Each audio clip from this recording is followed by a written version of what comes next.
د خدای حبیب له دنیا درومي بلال پوچی غسر د شام پلوری زینا مدینه نور پریدی دیر ناقرار دی اوشکی په مخمړی مړی د ژوند لار زمنګ د نن ورځې د خپرونې موضوع بیا هم د صحابیاتو د ژوند پلوشي دنیا درومي بلال پوچی غسر د شام پلوری زینا مدینه نور پریدی دیر ناقرار دی. بسم الله الرحمن الرحيم الحمد لله رب العالمين حمد الشاكرين الصلاة والسلام على سيد الأنبياء والمرسلين سيدنا ونبينا وشفيعنا ومولانا محمد وعلى آله وأصحابه الطيبين الطاهرين. قدرمن اوریدونکو د ژوند د لارې د خپرونې مینوالو السلام علیکم ورحمة الله وبرکاته. ستاسو روغتیا او خوشحالي د پاک رب نه غواړم په دې هیله چې د صحت او عافیت جامې پر تن ولرئ او خوشحالي مو په برخه وي. دا دی زه محمد یاسین فهیم د ژوند د لارې د خپرونې په وړاندې کولو کې ستاسو په خدمت کې یم. زموږ د نن ورځې د خپرونې موضوع بیا هم د صحابیاتو د ژوند پلوشي. قدرمنو اوریدونکو په نننۍ خپرونه کې به تاسو ته انشاءالله د حضرت تمازور بنت عمر خنسا رضی الله تعالی عنها په هکله معلومات درکړو. نوم تمازور او په دې ځکه ونومول شوه چې هغه ډیره سپینه وه او نسب یې د مضر قبیلې ته رسیږي چې محمد رسول الله صلی الله علیه وسلم دغه قبیله د عربي قبیلو څخه ګڼلې. پلار عمر بن حارس او ورونه په جاهلیت کې سخر او معاویه ول او هغې د خپلو دغو دواړو ورونو سره په زړه کې ډیره مینه درلوده او چې کله دغه دواړه ورونه ووژل شول نو پر هغو باندې ډیره ژړا کوله او ورباندې خپلې تودې اوښکې تویولې تر دې چې د دواړو ورونو په باب د هغې د مرثیې لوی دیوان جوړ شه او په هغه کې د هغې شعري استعداد او ممتاز قدرت څرګند او وښودل شو. تمازور بنت عمر په خنسا سره ملقبه شوې او رسول الله صلی الله علیه وسلم په خناس سره یادوله او لقب یې د ډیرو کسانو په شان پر نوم باندې غالب شوی دی. خاوند یې په رواحه بن عبدالعزیز السلمي سره یادیږي او هغې له دغه خاوند څخه 4 میړني او قهرمانان زامن زیږولي او دغه 4 زامن د عمر بن خطاب رضی الله تعالی عنه د خلافت په دوره کې د فارسیانو په مقابل کې د اسلامي غازیانو سره د قادسیې په جنگ کې برخه اخیستې او 4 واړه ورونو بیرته خپلې مور ته پر ستنېدلو باندې خپل رحیم رب ملاقات ته پر خپل شهادت سره ترجیح ورکړې. 4 واړه هلته شهیدان شوي. د حضرت خنسا رضی الله تعالی عنها په صفاتو کې داسې یادونه شوې چې هغه د مروت، شهامت، قهرمانی، شجاعت، فصاحت او بیان، اخلاص، د جذبونکي جمال او ښکلا، د بېمثاله ذکاوت او هوښیاري او د اسلام په لاره کې د ایمانی غیرت او ایثار خاونده وه او د دغو خورا خو او عالی صفاتو په لرلو هر چا ورسره د نکاح هیله او غوښتنه کوله. ولیکن هغې په ټولو کې رواحه بن عبدالعزیز السلمي غوره که او د هغه سره نکاح وکړه او بیا چې له رواحه څخه 4 زامن ور په برخه شول نو دغه 4 واړه زامن یې د جاهلیت په عصر او زمانه کې د خپل قوم غوره او مشهور کسان ول او بیا چې 4 واړو د اسلام حق او ځلانده دین ومانه نو بیا هغوی د ټول عرب او مسلمانانو د خوښي او ویاړنې ستر او عالی مثالونه وپېژندل شول. په حق سره قدرمنو اوریدونکو حضرت خنسا رضی الله تعالی عنها د 2 متمایزو او یو له بل د جلا شوو شخصیتونو لرونکې وه. جاهلیت پر هغې باندې خپل عرفي حالات او عملونه، تقالید او عادات منلي ول او څه وخت چې دواړه ورونه سخر او معاویه ووژل شول نو بیا د هغې د سترګو اوښکې ونه درېدلې بلکې تل به یې ژړل او د ورونو غم او خفګان د دې باعث او سبب شو چې هغې خپله شعري قریحه د خپلو دواړو ورونو د مرثیې او یاد دپاره موقوفه وګرځوله. حضرت خنسا رضی الله تعالی عنها په خپلو اشعارو کې یوازې د خپلو سترګو د اوښکو په تویولو بستیا ونه کړه بلکې هغه کسان چې د هغې مرثیې اورېدلې د هغوی سترګې هم د هغې د سترګو سره په اوښکو تویولو راغلی دي او د هغې سره په غمرازي او خفګان کې شریکې شوي او د هغې د اوښکو سره یې خپلې اوښکې بهولې دي. حضرت خنسا رضی الله تعالی عنها په خپلو اشعارو کې د خپلو دواړو ورونو سخر او معاویه د جرأت او زړورتیا په قوم کې د هغو له سیادت او مشري سخاوت او غیرت او میړانې او بیا له دواړو څخه د سخر په باب زیاته یادونه کړې ده او د هغې شعري دیوان د دواړو ورونو او بیا د سخر په باب زیات د حقیقت ښه شاهد او قوي دلیل دی. بېشکه د سخر سره د حضرت خنسا رضی الله تعالی عنه مینه له یوې خوا څخه نه وه بلکې سخر هم د حضرت خنسا رضی الله تعالی عنها سره ډیره غمرازي ښودله او دا ځکه چې سخر د هغې سره مالی مرسته کوله او د هغې سره به د خپلې مرستې او ښېګڼې ښه رویه ښودله. نو همدا سبب و چې حضرت خنسا رضی الله تعالی عنها د سخر سره وفا کوونکې وه او وفا کول د هغې خورا ښه صفت و. د سیرت کتابونه لیکي چې یو وخت حضرت خنسا رضی الله تعالی عنها د عایشې ام المؤمنین کور ته لاړه او پر ځان باندې د څاروي د ویښتانو کمیس و.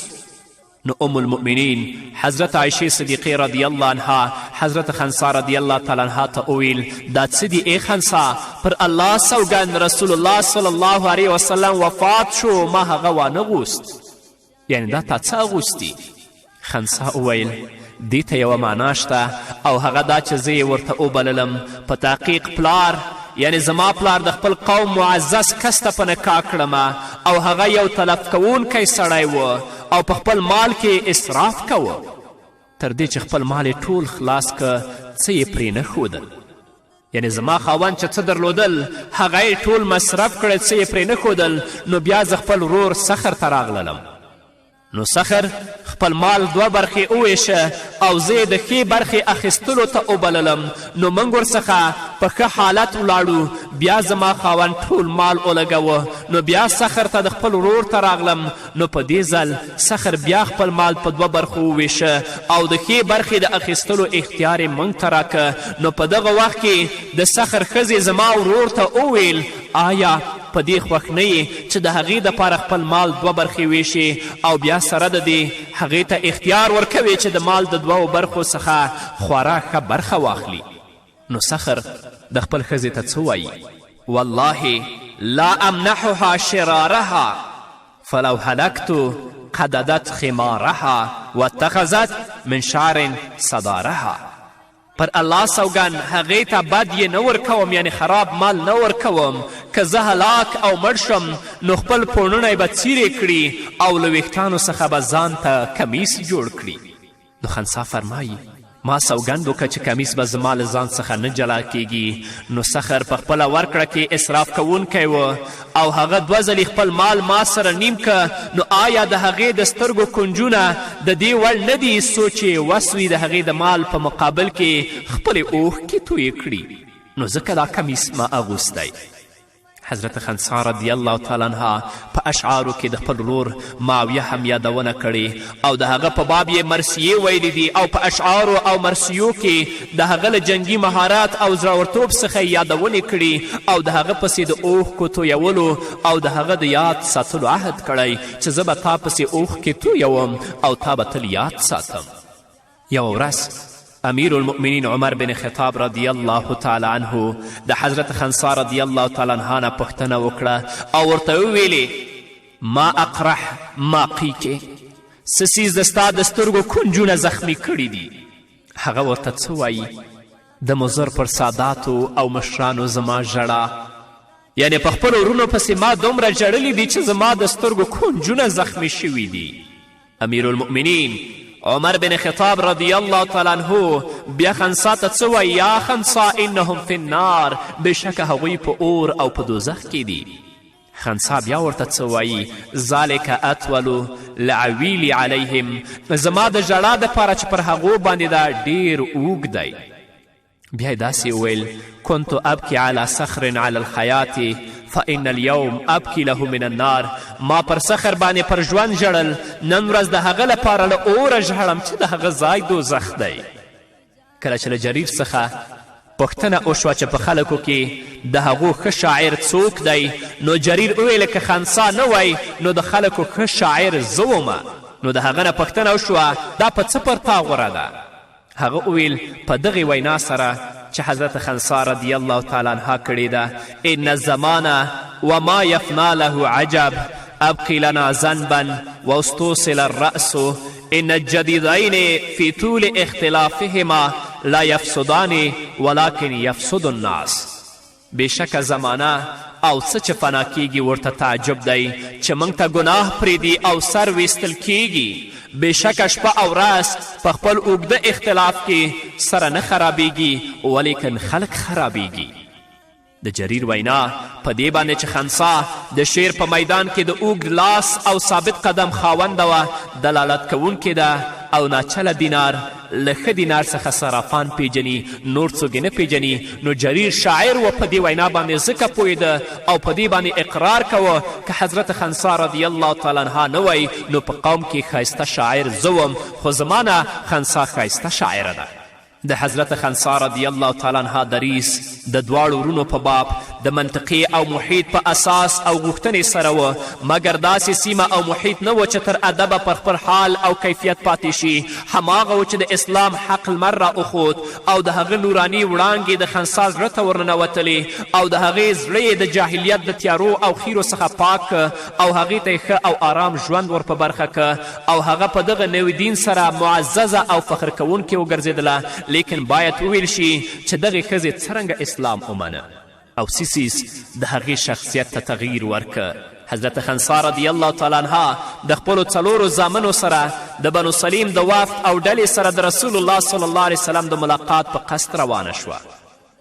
حضرت خنسا رضی الله تعالی عنها د خپلو څلورو زامنو سره د بنو سلیم د وفد او ډلې سره د رسول الله صلی الله علیه وسلم د ملاقات په قصد روانه شوه کله چې د خپلو زامنو سره الهي پیغمبر ته راغله ټولو د اسلام منلو اعلان وکه او د یو الله او د هغه د خیر الانام رسول دوستان وګرځېدل او کله چې الهي پیغمبر د هغې شعر واورید نو ورڅخه لا د زیات شعر اورېدلو غوښتنه وکړه او ورته ویل هنیه یا خنسا نور هم ایښه ناسې او د لاس په اشارو یې ورڅخه لا د زیات ویلو غوښتنه کوله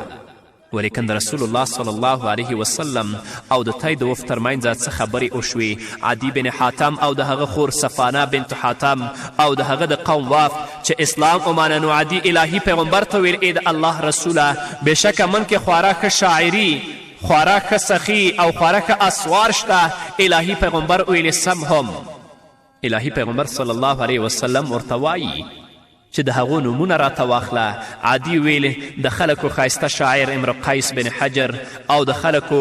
بهترین سقي حاتم بن سعد تایی چې زما پلار دی او د خلکو ښه اسوار عمر بن معدي کروب دی نو رسول الله صلی الله علیه وسلم ورته ویلي لیس کما قلت یا عدي اما اشعر الناس فالخنصا بنت عمر واما اسخى الناس فمحمد واما افرس الناس فعلي بن ابي طالب ای عدي داسې نه ده چې تا وویل د خلکو بهترین او ښه شاعر هغه خنصا بنت عمر ده او د خلکو بهترین سخي محمد دی او د خلکو بهترین زیرک او اسوار هغه حضرت علي بن ابي طالب رضی الله تعالی عنه دی نو دا دی محمد رسول الله صلی الله علیه وسلم د هغې په ښایسته شاعري باندې بشارت ورکوي وتلك أعلى شهادة حصلت عليها الخنصاء من سيد البشر وأنبل البشر وأكرم البشر نور بموارو قدر من اوریدونکو خو دې وې د مینه وروست حضرت بلال د غم سلګۍ وایي په چیغو شو سر حضرت بلال د غم سلګۍ وایي په چیغو شو سر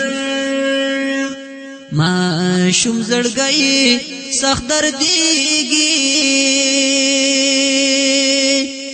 نقراریږي کړي ساړه ساړه آهونه مدینه نور پرېږدي ډېر نقرار دی اوښکې په مخ مړې مړې څاڅاوي د یار غم یې زنګوي د خدای حبیب له دنیا درومي بلال په چیغو سر د شام په لوري زینا مدینه نور پریدي. قدرمنو اوریدونکو بیا هم زموږ سلامونه او نیکې هیلې ومنئ. د قادسیې ورځ راغله او دغه ورځ د خنسا د ابتلا او ازمیښت ورځ وه چې د هغې د ایمان قوت، ثبات، استقامت او اخلاص وپیژندل شي او هغه سخت ازمیښت و، ولیکن نتیجه یې څنګه وه؟ آیا هغه په دغه ازمیښت کې بریالی شوه او یا ناکامه شوه؟ کله چې خنسا او 4 زامنو یې قادسیې ته د وتلو غږ واورید نو د وروڼو هر یو خپله زغره په ځان کړه او له خپلې مور څخه د رخصت په اخیستلو شول. او دا د هغې وروستی عهد دی چې د خپلو زامنو سره کوي. او بیا یې خپلو 4 زامنو ته داسې وویل: ای بنیه إنكم أسلمتم طائعين وهاجرتم مختارين ووالله الذي لا إله إلا هو إنكم بنو رجل واحد كما أنكم بنو امرأة واحدة ما خنت آباكم ولا فزحت خالكم ولا هجنت حسبكم ولا غيرت نسبكم وقد تعلمون ما أعد الله للمسلمين من الصواب الجزيل في حرب الكافرين واعلموا أن الدار الباقية خير من الدار الفانية. يقول الله تعالى: يا أيها الذين آمنوا اصبروا وصابروا ورابطوا واتقوا الله لعلكم تفلحون. فإذا أصبحتم غدا إن شاء الله تعالى صالمين فاغدوا إلى قتال عدوكم مستبصرين. فإذا رأيتم الحرب قد شمرت عن ساقها واستمرت لظى على سياقها وجللت نارا على أوراقها فتيمموا وطيسها وجالدوا رئيسها عند احتدام خميسها تظفروا بالغنم والكرامة والخلد في المقامة. حضرت خنسا د خپل زمنو ته څه وایي؟ ای زمنو، تاسې په خپله خوښه اسلام ومنه، تاسې په خپله اختیار هجرت وکه او پر الله دې زما سوګند وي چې بې له هغه بل حق معبود نشته چې تاسې ټول د یو سړي زامن یئ څنګه چې تاسې ټول د یوې ښځې زامن یاست. ما ستاسې پلار سره خیانت نه دی کړی او نه ما ستاسې نسب بدل کړی او تاسې په دې چې الله د کافرانو سره په جنګېدلو کې تاسو ته ډیر ثواب ورکوي ښه پوهیږئ او تاسې په دې هم پوه شئ چې دایمي کور پر فاني کیدونکي کور ډیر غوره دی. الله وایي: ای مؤمنانو صبر کوئ په طاعت باندې او ټینګ اوسئ په صبر باندې د کفارو په مقابل کې او محکم اوسئ په اسلامي سرحداتو کې او وویریږئ له الله د دې لپاره چې په مراد ورسیږئ بریالي شئ او له دوزخه نجات عمومئ. او خپلو زامنو ته داسې وصیت کوي کله چې تاسې انشاء الله په سلامتیا سره سبا نو د خپل دښمن لوري ته په ډیر احتیاط او توجه ور روان شئ. کله چې تاسې ولید چې جنګ له خپلو پنډیو څخه خپلې پیسې پورته کړي دي او په تنه اور لګېدلی او له پاڼو یې شغلې راپورته کیږي او جنګ سخت شو نو تاسې د جنګ اور ته خپل ځانونه وغورځوئ او د دښمنانو رئیس او مشر ووژنئ نو تاسې به د غنیمت او عزت خاوندان اوسئ او تل به په جنت کې یاست. دا خورا لوړه او ممتازه مجموعه ده چې یوه داسې باشهامته غیرتي ښځه هغه وړاندې کوي او د یو ظالم او خاین دښمن مقابلې ته یې لیږدوي او دغو نیکانو یعنی د هغې 4 زامنو د خپلې مور وصیت خپله توښه ګرځوي او په هغې سره خپل ځانونه د جنګ ساحې ته رسوي او خپلې هیلې ترلاسه کوي. نو بیا هماغه و چې 4 واړو ورونو خپل ځانونه د دښمن جنګ ته سنبال کړل او خپلې مور ته یو د دواړو یعنی پر دښمن د غالبېدلو او یا د شهید کېدلو عهد وکړه چې یا به په دښمن باندې غالبېږو او یا به شهید کیږو. ورونو له خپلې مور سره ودا وکړه او د مور وصیت او دعاګانې د هغو په غوږونو که آوازې او انګارې پورته کړې او په ډیر ایمانی خوښ او د اسلام په حقه لاره کې د سرښندنې په عالي روحیې سره روان ول. انهم فتیة آمنوا بربهم وزادهم هدی. نو داسې ورونه چې د خپلې مؤمنې صالحې مور د وصیت منونکي دي او د کافر ظالم دښمن مقابلې ته په قوي ایمان او کامل اطمینان روان دي نو هغه به کوم څیز وي چې څخه ویره وکړي او مقابلې ته یې ونه درېږي. جنگ په قادسیه کې د مسلمانانو او د کافرانو ترمنځ پیل شو او په دغه جنگ کې د خنسا 4 زامنو برخه واخیستله او 4 واړه یو د بل پسې د جنگ په میدان کې شهیدان پرېوتل او څنګه چې 4 واړه په ژوند کې سره ملګري ول د شهادت په مرګ کې هم سره ملګري شول. د جنگ له میدان څخه د اسلام غازیان ستانه شول، ولې د حضرت خنسا رضی الله تعالی عنها 4 زامن بیرته ستانه نه شول. نو د خپلو زامنو د خبر اخیستلو دپاره د جنگ میدان ته نږدې ورغله. نو یو له ستنېدونکو غازیانو څخه هغې ته نږدې ورغی او ورته ویل ستا زامن په داسې حال کې دښمن ته مخ کوونکي ول او شا کوونکي نه ول، شهیدان شول او هغوی د خپل رب په ناز ژوندي دي او هغو ته روزي ورکول کیږي لکه څنګه چې الله وایي احیاء عند ربهم یرزقون. نو حضرت خنسا رضی الله تعالی عنها د خپلو 4 زامنو په شهادت او د الله په نزد ښه مقام او عزت په میندلو سره ډیره خوشحالي وکړه او د نورو غم کوونکو او ویر کوونکو ښځو په شان خپل مخ ونه وهه، خپل ګریوان یې څیرې نه که او بې ځایه فریاد او ژړا یې ونه کړه او پر خپل سر باندې خاورې ونه شیندلې. او دا ځکه چې د اسلام په منلو سره د هغې مینه او علاقه له جاهلیت څخه پرې کړ شوې وه او د یوې قوي او صادقې مؤمنې ښځې په شان ګرځېدلې وه او د خپلو 4 شهیدانو په باب یې دغه وینا کوله: الحمد لله الذي شرفني باستشهادهم جميعا وارجو من ربي ان يجمعني بهم في مستقر رحمته. د خنسا عهد د ایمان او د وفا عهد و. هغه پر خپل عهد باندې وفا کوونکې پاتې شوه تر هغې چې په 40 هجري قمري کال د خپل رب د داعي اجابت یې وکړ او له فاني دنیا څخه یې سترګې پټې شوې. الله دې ترې راضي شي. نوموړې د خپل رب په لاره کې د لویې بري خاونده شوه. الله تعالی دې د هغې شهیدان او د مسلمانانو شهیدان د جنت الفردوس خاوندان وګرځوي. په همدې هیله قدرمنو اورېدونکو، نو دا وه زموږ د نن ورځې خپرونه چې ستاسو درانه حضور ته وړاندې شوه. تر بلې خپرونې پورې چې زه بیا هم ستاسو درانه حضور ته راځم، تاسو ټول په پاک رب سپارم. پاتې ژوندم نیکمرغه، ښاد، بریالي او کامیاب اوسئ. بلال د شام په لورې درومي مدینه یې پرېښوه، د هجران اور شو ورته بل ځمکه پرې سره تبی شوه، د هجران اور شو ورته بل ځمکه پرې سره تبی شوه، بی حد ستړی او ستومان دی د یار هجران یې په زړه جوړ دی پر هارونه مدینه نوره پرېږدي ډېر ناقرار دی اوښکې په مخ مړې مړې څاڅوي د یار غم یې زنګوینه د خدای حبیب له دنیا درومي بلال په چیغو سر د شام په لوري زینه مدینه نوره پرېږدي ډېر ناقرار دی اوښکې په مخ مړې مړې څاڅوي د یار غم یې زنګوینه عاشق بلال په